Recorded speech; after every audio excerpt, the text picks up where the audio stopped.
Hey guys, so in this video I'm going to show you how you can dodge and burn in Darktable. So dodging and burning is all about exposure models and masking. So while you can use the tone equalizer, I will go with that because I use this the most and for me is the fastest way. Now, how we can do that? If you want to dodge and burn based on the image existing light. So I love that, so I'm using that. What we need to do is open tone equalizer. So we will do that right here on the right side. And we will go here under this base tab, click on it, and then we will need to find tone equalizer. So right here, as you can see. Okay, now what you are gonna to do first is go to the masking tab right here. Ensure the histogram is centered, so you can move a little bit this like that. Yeah, it is. I will just fix it back like so.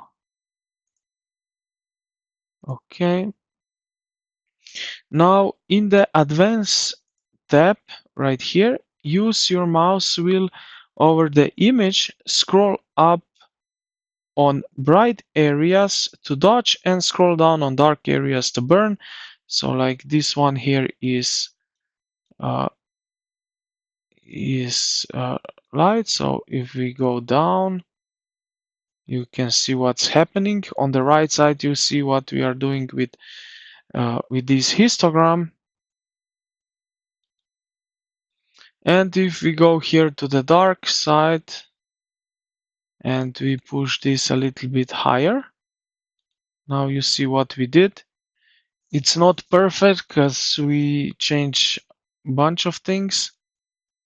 So we need now to find a combination for that.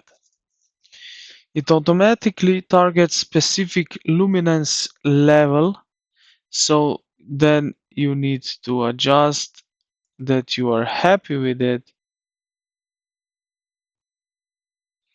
and that it doesn't look too fake for it.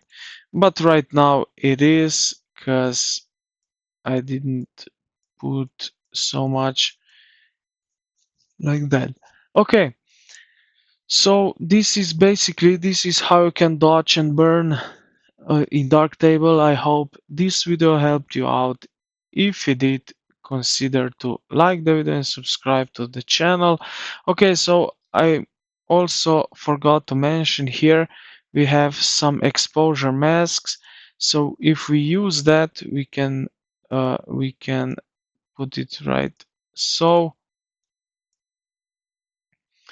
and it will be included here in dodge and burn. So yeah, thank you for watching and I will see you in the next